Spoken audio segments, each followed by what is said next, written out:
A certain time ago, there lived a young man called Kayode. Kayode is a wealthy businessman. Kayode has a younger sister named Doyin. Doyin and their mother lives with Kayode. Kayode loves and cherishes his mother and younger sister so much. To him, they were his life and all he lives and works for. Kayode had not always been rich. Kayode's father died many years ago when Kayode was just 13 years old and Doyin was only 5 years old. Though they had not always been rich at the time, the death of Kayode's father made life more difficult than it was. Unknown to Kayode's mother before her husband's death, Kayode's father had taken a loan from a particular money lender called Chief Owonikoko in order to buy seedlings for the next planting season. Kayode's father had kept this away from his wife because he knew his wife had been against the idea of him going to Chief Owonikoko for help when he had first mentioned it to her. Chief Owonikoko, a very wealthy man and a money lender, was a very heartless man who showed no mercy to his debtors. His interest rates were very high, with a very short duration to pay back. Those who could not pay back the money he loaned them, he seized their lands or other valuable assets, which he always insisted that they use as collateral before he loans them money. The villagers rumored that it was due to his high interest rates that he had amassed so much wealth. And this was why Kayode's mother had advised her husband against going to Chief Owonikoko. But after several weeks of searching for where he could get money and loan for the seedlings without any luck, he went to Chief Owonikoko. The money is to enable me get good seedlings. With good seedlings and with additional hard work, I will be able to pay Chief Owonikoko back in due time, Kayode's father had said to himself. Chief Owonikoko requested for a piece of land as collateral as usual, and Kayode's father tendered the document for his only piece of land, which was also where he farms. However, Kayode's father did not get to plant, as he was met with an accident a week later on his way back from where he had gone to buy the seedlings. His spinal cord was affected and he became unable to walk. And instead of planting the seedlings he had bought, they were resold at a lesser price to buy medicines to treat him. Still, Kayode's father's health did not improve. And months later, when Chief Owonikoko came for his money, Kayode's family was unable to pay back because of the situation. And this was when Kayode's mother got to learn that her husband had gone behind her and against her advice to borrow money from Chief Owonikoko. For weeks, they kept pleading with Chief Owonikoko to give them more time to pay back the loan. But Chief Owonikoko, who was unable to give them any more extension, forcefully took over the piece of land Kayode's father had tendered as a collateral. This broke Kayode's father, and he suffered a sudden attack and died as a result of it. Life became so difficult for Kayode's mother and her children. They struggled to feed. And Kayode also had to drop out of school initially because his mother could not even afford his notebooks. Kayode's mother began taking up hard and menial jobs to feed her children.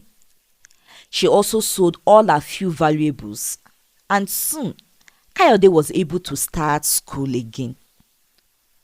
For many years, Kayode's mother did these menial jobs to ensure that Kayode and Doyin did not go hungry and to keep them in school. And when Kayode gained admission into the university, Kayode's mother took on more menial jobs and worked twice as much as she did before. These hard jobs and labor made her look more so aged and older than her age mates. Years later, Kayode successfully completed his university education and got a job with an advertising firm as an intern. With good luck, he scaled so fast to the top and became a partner to a major advertising firm within 2 years, and later moved on to open his own 2 years after that. Kayode adores his mother for all her sacrifices for him after his father's death. And for this, he does everything within his power to keep her happy at all times. He attributed his success to her strength and perseverance. When he bought his duplex, he brought his mother and his younger sister Doyin to come live with him. And he also became responsible for Doyin's education, as Doyin was still in the university then. Now, Doyin has a friend called Ogochukwu. Ogochukwu is Doyin's classmate and friend in school. One day, Doyin and Ogochukwu were on their way to buy some materials they would need for their final project in school, when Doyin decided to drop by at her brother's office to tell him that she needed more money for the project. And since Ogochukwu was with her, they went together. And immediately Kayode set his eyes on Ogochukwu as she walked into his office with Doyin. Kayode was mesmerized. He liked her immediately, and to him, it was love at first sight, just like in fairy tale movies. After Doyin left his office with Ogochukwu, Kayode sent Doyin a message via chat to tell her that he liked Ogochukwu and asked that she help him connect with Ogochukwu. Doyin did, and Kayode and Ogochukwu went out on a date. They went on more multiple dates, and when Kayode asked Ogochukwu to be his girlfriend, Ogochukwu accepted, as she got to know him and discover that he was a kind of man. Months later, Kayode proposed and asked Ogochukwu to be his wife. Kayode and Ogochukwu got married in an elaborate wedding ceremony. Well, Kayode's mother had said that she had wished that Kayode married a Yoruba woman instead, someone from their tribe. While Kayode was from the Yoruba tribe, Ogochukwu was from Igbo tribe. But because Kayode's mother saw that her son loves Ogochukwu so much, and because she wanted her son to be happy, she accepted their union and gave her blessings. However, months later, things began to go sour between Ogochukwu and her mother-in-law. Now, Kayode's mother loves to cook. She found joy in doing so, since it was now the only thing she did after moving to her son's house. Kayode ensured that his mother does nothing. "Mommy, you have worked enough for a lifetime. Now, all I want you to do is to sit and enjoy my money. You will no longer lift a finger to do anything. All you need to do is eat, relax, watch TV, and sleep," Kayode had said to his mother when he brought her to live with him. He had hired 2 domestic staff aside the gatekeeper, a cook and a housekeeper to cook their meals and to clean the house. Kayode's mother had relaxed as her son requested, except that she started cooking after 2 weeks. "My son, Thank you for doing everything to make me comfortable. But please, allow me to enter the kitchen to cook. I love it when I cook, and I fear that if you stop me from doing so entirely, I just might fall sick and be unhappy, Kayode's mother told her son after 2 weeks. And so, from that time, Kayode's mother prepared the meals in her son's house. She convinced her son to ask the cook to go as her services were no longer needed. And even when Doyin is around and not in school and offers to help with the cooking, Kayode's mother would refuse and tell Doyin that she was okay doing the cooking. At the very most, she would ask Doyin to only help her cut vegetables or grate carrots, yam, or potatoes. This continued for a very long time, and even up to 3 months after Ogochukwu and Kayode got married and Ogochukwu moved to the house. On the first day after their honeymoon, Ogochukwu had offered to do the cooking since she was now the wife of the house. But Kayode's mother had told her not to bother herself about it. She also offered to give a helping hand as Kayode's mother does the cooking. Still, Kayode's mother insisted that she shouldn't bother and that she should leave everything to her. At that time, Ogochukwu had thought that her mother-in-law was only being nice because she had just been married into the family. But when this continued for 2 weeks, she became uncomfortable and complained to Kayode and Doyin about it. My dear, don't stress yourself about it. Mama loves to cook and be in the kitchen, so let her be, Kayode told her.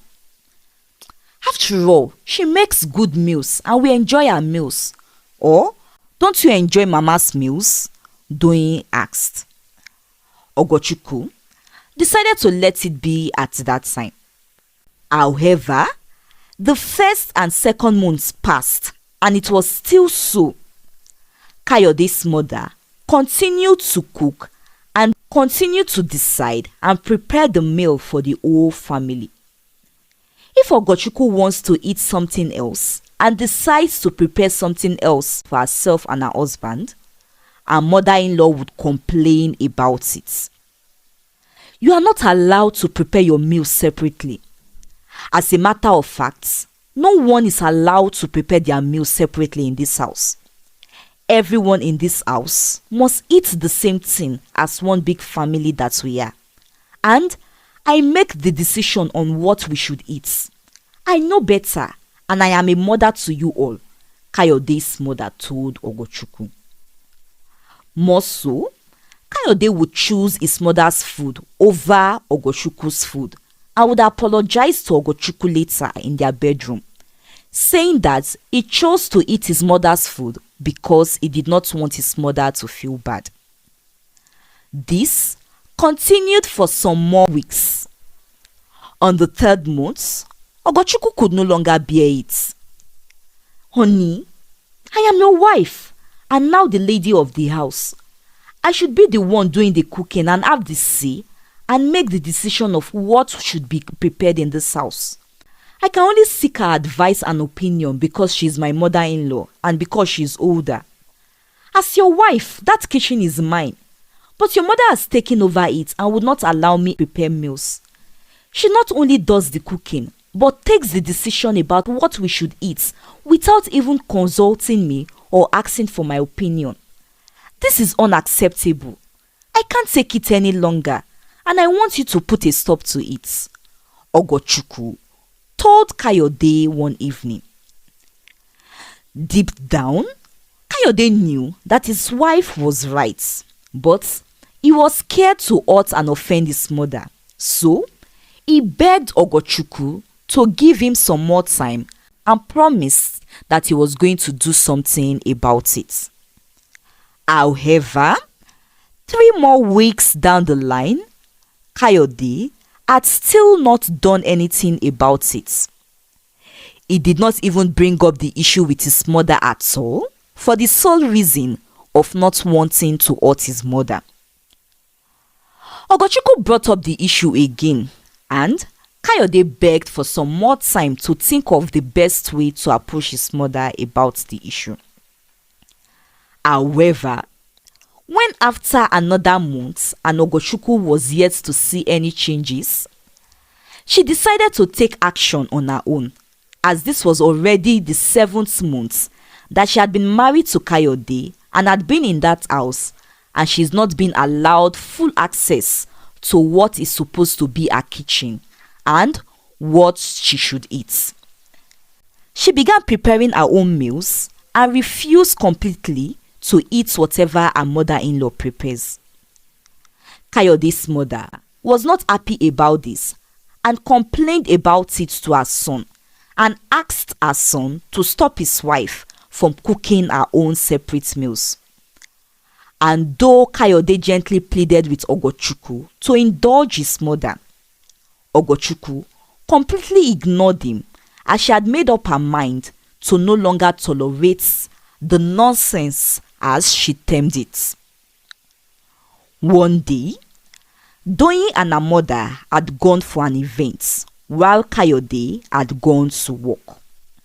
Ogochukwu got a carpenter to change the kitchen lock and then locked the kitchen. That evening, when Kayode's mother returned and wanted to go make dinner as usual, she found the kitchen locked and discovered that the locks have been changed as well. She demanded that Ogochukwu open the kitchen and give her the new key to the kitchen, but Ogochukwu refused. Kayode's mother was very furious and felt insulted. She reported the issue to her son when he returned, and Kayode, as expected, pleaded with his wife to open the kitchen and allow his mother access to the kitchen. But Ogochukwu had made up her mind about the action she had taken, so she did not listen to her husband as well. "I have already set the table for dinner. You all can join me in the dining if you are hungry. As for that kitchen, no one else would have access to it anymore. And brace up yourselves as well, as you all will start eating what I prepare henceforth," Ogochukwu told everyone, as they all stood there staring at her in shock. The next day, Kayode's mother asked him to get a carpenter to break the lock Ogochukwu had put and change the lock to another one and give her the key. To please his mother, Kayode was going to do it, but when Ogochukwu threatened that if he does so, she was going to leave him and file for a divorce, Kayode realized that he loved his wife so much and could not bear to let her go. And for the first time, Kayode did not give in to his mother's request. This so much hurt Kayode's mother. "That is why I had not wanted you to marry someone from a different tribe. A woman from our tribe would not disrespect me like your wife has done. Women from our tribe has high regard for their mother-in-laws," Kayode's mother complained and claimed. She quarreled Ogochukwu and threatened her that she was going to make her son leave her and marry a woman from their tribe. "I will ensure that you leave my son's house and he will marry a girl from our tribe who would respect me," she told Ogochukwu. Well, Ogochukwu had ignored her. However, one evening, Ogochukwu woke up to find her ex, Emeka, right next to her on her matrimonial bed. They were both half naked and were in a compromising position. This ex was someone she had dated and had broken up with 2 years before she had met Kayode. Ogochukwu was shocked to find Emeka right next to her in that compromising position. However, the worst blow was that Kayode had walked into their bedroom and found Ogochukwu and her ex in that position. It was a scream of shock and disappointment that had even woken Ogochukwu up. "Gracious heaven! What the hell is going on here?" he had screamed.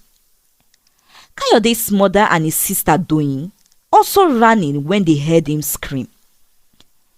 Emeka, Ogochukwu's ex, told Kayode and the others that it was Ogochukwu who invited him in.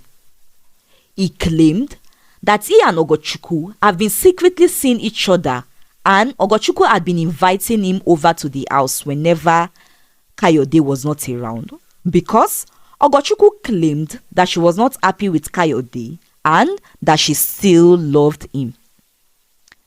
And though Ogochukwu denied all that Emeka had said, Kayode did not believe her. He felt deeply hurt and betrayed, and so asked Ogochukwu to leave his house and live his life.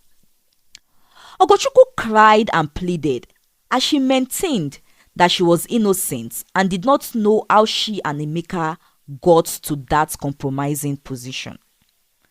But Kayode was so enraged and still threw her out. Just look at this woman you called your wife. Look at the woman you were asking me to make peace with. A common harlot, Kayode's mother said. And as Kayode pushed his wife out of his house, his mother helped him by throwing out her belongings. "Go away from us, oh, go away from us, harlots, go," Kayode's mother said the entire time. Only Doyin pleaded with her brother and her mother to calm down and take it easy. Well, the next day, Kayode called his lawyer so he would file for a divorce, as he made up his mind to never be with Ogochukwu again. "I cannot stay married to an adulterous wife," he told his lawyer. Ogochukwu had returned to her mother's house after Kayode threw her out. The next day, she felt terribly ill and thought that the incident and the stress of the previous day is what had caused her to fall ill. She had also cried all night and continued in the days that followed, when she learnt that Kayode was going to divorce her. But when after so many days she wouldn't get better and threw up constantly, her mother insisted that they go to the hospital, and that was when Ogochukwu found out that she was pregnant. Ogochukwu sent Kayode several text messages to inform him that she was pregnant with their child. But Kayode ignored her. "I can't trust that it is my child she is pregnant with. She's an adulterous woman," Kayode told Ogochukwu's mother and Ogochukwu's sister when they went to speak with him and pleaded with him that they settle the issue. "Please leave my house. I do not want to ever see you or your adulterous daughter anywhere near my home or family ever again," he said angrily as he asked Ogochukwu's mother and sister to leave. Kayode's mother, who had been in the kitchen listening to their conversation, came out and pushed them out of the house as well. "My son said you should leave our house. We do not want anything to do with your harlot of a daughter," Kayode's mother said. Once again, Doyin tried to calm her brother and her mother down. "Please take it easy, mommy. Take it easy, brother me," she said. She even shielded Ogochukwu's mother from falling when her own mother had pushed Ogochukwu's mother the second time. Ogochukwu's mother and sister returned home and recounted all the embarrassments they went through in Kayode's house. Once again, Ogochukwu's mother asked Ogochukwu to tell her the truth she had been asking her for the last time. "Are you sure that you did not cheat on your husband with Emeka?" she asked. And Ogochukwu swore once again that she had never cheated on her husband, not with Emeka and not with any other man. If so, do not cry anymore and forget about Kayode. Someday, God would vindicate you. All I want for you is to be strong for yourself and your unborn baby, Ogochukwu's mother said, and consoled her daughter. Then, Ogochukwu recalled that Kayode's mother had threatened her that she was going to make her son leave her and marry another woman. She felt sad when she recalled that, as she could not believe that Kayode's mother would stoop so low to carry out her threats. She wondered how Kayode's mother got to know about her ex, Emeka. Then, she thought that Kayode's mother must have learnt about Emeka from her daughter, Doyin, since they were all friends in school. She also felt disappointed in Emeka because she knew that they had parted in good terms. So, it hurt her that Emeka could do what he did to her. One day, Kayode was at his office when his secretary informed him that a certain Mr. Emeka was there to see him. Kayode wondered who this Mr. Emeka could be because he couldn't recall knowing any Mr. Emeka or having an appointment with one. Curious, and because he was less busy, he asked his secretary to let him in. Immediately Emeka walked in, Kayode recognized him as the man he had caught in bed with his wife Ogochukwu. Kayode was enraged when he saw him and asked how he dared come to his office. But Emeka started pleading with him immediately and told him to forgive him and that he was there to confess. Emeka had dated Ogochukwu while they were in school. Emeka was very poor and struggled through school. His father was also late and he had only his mother and his younger brother. However, Emeka was calm and smart, so Ogochukwu loved him for that. Emeka's mother had suffered a eye condition and needed surgery when Emeka was in 300 level. And Ogochukwu had given him the money for his mother's surgery from a side hustle of selling thrift clothes in school when he couldn't get help anywhere. For this, Emeka's mother also got to know Ogochukwu and got to love her. However, because Ogochukwu and Emeka discovered that they were both AS and that people with AS genotype are not marriage compatible, they agreed to break off their relationship and to remain as just cordial friends. Though this decision was not an easy one for them to make, and it took several weeks for both parties to let go. They eventually did. They parted on good and cordial terms.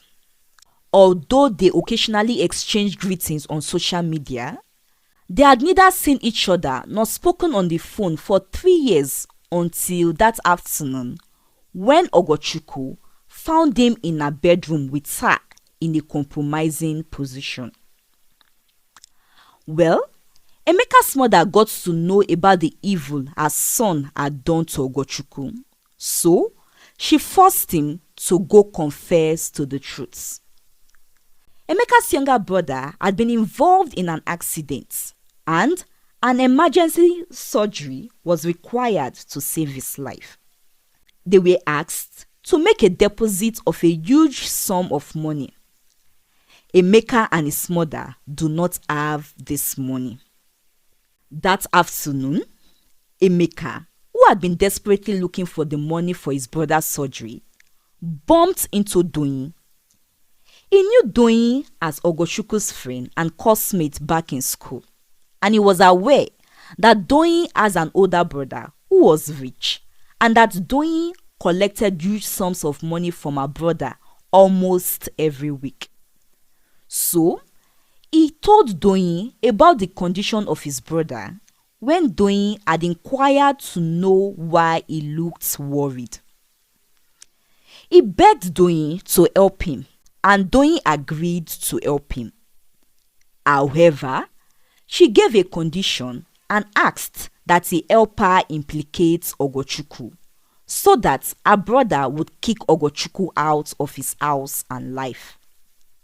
Emeka had refused initially and told Doyin that he could never do such to Ogochukwu. Then Doyin told him a lie. Ogochukwu is not really AS as she made you believe. She is AA. She lied to you and made the lab scientist alter the results because she was looking for a way to dump you so she would be with her newfound sugar daddy then. She set a trap for you. Doyin lied. Emeka felt hot when he heard Doyin's lie. Doyin also lied that Ogochukwu still follows sugar daddy while still married to her brother, and that her brother would not believe her if he does not catch Ogochukwu red-handed with a man. So, Doyin promised to give Emeka the money for his brother's surgery and also more money to help him set up a business if he would help her with her plan. Moved by the odds he felt, thinking that Ogochukwu had betrayed him, and with the desperation to get money for his brother's surgery, Emeka accepted to help Doyin with her plan. On that day, Doyin's mother had been out and so was Kayode, who was at work. From behind, Doyin blew a white substance on Ogochukwu when she wasn't watching. This caused Ogochukwu to fall unconscious immediately. Then, Doyin sent the gatekeeper to rush to the mall in the estate to get her a particular fruit juice she claimed she was craving for. She did so she could let Emeka into the house without the gatekeeper's knowledge. She and Emeka carried Ogochukwu, who was now unconscious, into the bedroom while they set up the room to look like what Kayode came to see and thought had happened. Well, Doyin did this because she got angry with Ogochukwu. Before Ogochukwu became her brother's wife, Doyin got whatever amount she demanded from Kayode and at any time she asked. Then, she noticed that Kayode was not always giving her money whenever and at any time she demanded like before. While she wondered why that was, she stumbled one day and overheard Ogochukwu one evening telling Kayode to verify if the purpose of the money Doyin had asked him for earlier that afternoon was actually for that purpose. You gave her 800,000 naira on Saturday and another 500,000 naira on Tuesday. And 2 days later, now, she's asking you for another 1 million naira. In 3 weeks, you have given her 17 million naira and a total of 38 million naira since she started her project. I think this money you are giving her is way too much for just a postgraduate project. And if you continue like this, I fear you may go bankrupt someday. Doyin heard Ogochukwu said to Kayode. Doyin was angry when she heard this, even though she knew that Ogochukwu was right, because the money she has been collecting from her brother in the name of her project was really not for her project, but she was using it to sponsor her boyfriend who was studying abroad. So this girl wants to put sand in my garri, eh? Someone that came into this house through me. Okay now, no problem. I will look for a way to kick her out of this house and out of my brother's life, Doyin had said to herself. And so, when she bumped into Emeka that afternoon, and when he begged her for money, she saw the perfect opportunity and the perfect tool to use to carry out her mischief. So, while Ogochukwu thought that it was her mother-in-law who had framed her, rather, It was Doyin, who pretended all along to have sympathized with her. Emeka's mother had overheard him speaking on phone to Doyin one afternoon when he was demanding for the balance of the money Doyin had promised him. She got angry at him and forced him to go confess to Kayode and Ogochukwu. Kayode felt ashamed for not trusting his wife and for treating her the way he did when he learnt of the truth. He went to her and begged her for her forgiveness after also dragging Emeka to confess before her. For weeks, Ogochukwu found it difficult to forgive him, but she eventually did, seeing that Kayode sent his mother and sister out of the house. Kayode knew that Doyin's mother had no idea or hand in Doyin's plots. He knew that she had also been unreasonable and had given his wife a hard time and caused her troubles from the onset. He bought a house for them in the village and told them to stay away from his marriage and home. He promised to give them money for upkeep from time to time. So Kayode, after all the sacrifices I made for you, you are asking me to leave your house all because of a woman, eh? Kayode's mother said in tears. Her intention was to manipulate him with her tears. However, Kayode did not fall for it. Mother, I am and would forever be grateful and indebted to you for your sacrifices for me. But I want you to know that I am a man now, and there comes a time in a man's life when the important woman in his life would not only be his mother alone, but also his wife when he gets married. My wife is as important to me just as you are. You both have a special place in my life, and none is lesser than the other, and so none should treat the other as such. So right now, I think it is best that you stay in your home and allow I and my wife enjoy our marriage. We will visit you from time to time, and we will let you visit us also once in a while, Kayode said to his mother. And so, Ogochukwu returned back to her matrimonial home and lived happily with her husband and their son when he came a few months later. Kayode kept to his promise and sent money for upkeep to his mother, while he asked Doyin to get a job and start learning to fend for herself. He allowed his mother to visit them when he had his son. Kayode's mother had a sober reflection when she returned back to the village and realized that she had gone overboard because she wanted her son to keep acknowledging her sacrifices for him, and had thought that all she did was the best way to go about it. So, when she visited her son and daughter-in-law after the birth of her grandson, she asked for her daughter-in-law's forgiveness. Ogochukwu released forgiveness to her mother-in-law and bore no more grudge. As for Doyin, she came to learn the value of money and every penny, as she had to now work hard and earn her own money. The end. I hope you enjoyed this story. Please give it a like to show you do, and share to your friends and loved ones who you know would enjoy it also. Thank you for watching. I'll see you in my next story. Bye.